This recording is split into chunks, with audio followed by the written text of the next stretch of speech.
So my name is Steve Huff. I'm a fishing guide of 57 years. I've been in a lot of different boats in my life.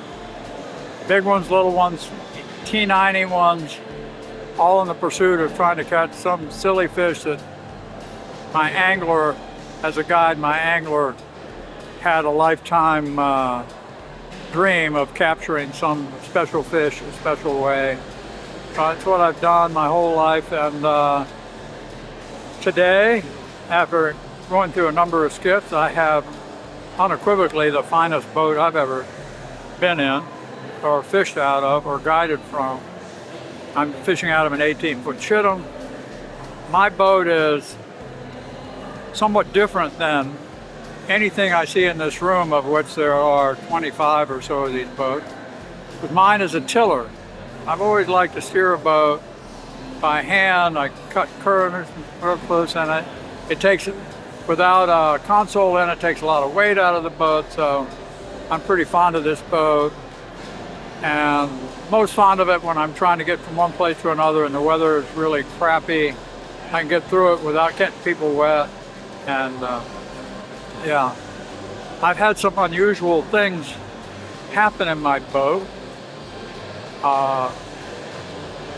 that I never heard of happening in a boat with anyone else. I was running along one afternoon in a slick, calm bay with an elderly gentleman. He was probably in his 80s now. 80s then, he's 90 something now, but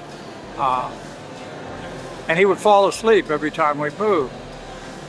And I'm running along, and right parallel to the boat, a tarpon, well over 100-pound, free jumps, hits the water, doesn't even make a splash. It was so beautiful. He was like a spectacular sight. But my buddy, or my angler, and my buddy, was like half asleep. And I was going to nudge him, but it was over. Then the tarpon jumped again. The tarpon missed his nose by that much and landed on our feet. We were going 30 miles an hour. I had a kill switch on. I reached down, I scooped my hands. I didn't want this tarpon. His head was on one gunnel, his tail was on the other gunnel, and he was laying in the bottom, right on our feet. I reached down underneath him, and I went to give him a shove, and when he did, he woke up, he kicked, he shot me out of the boat over here, and he went out of the boat over there, and he was gone. However, if you're running 30 miles an hour, the boat doesn't just stop.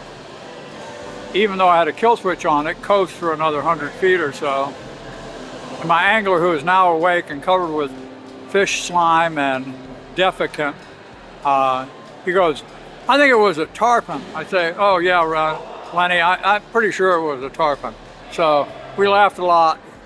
I swam back to the boat. He held the push pole out, pulled me back over, but that was an unusual, I would call it a treat or a happening, but rare in our sport, but nonetheless memorable.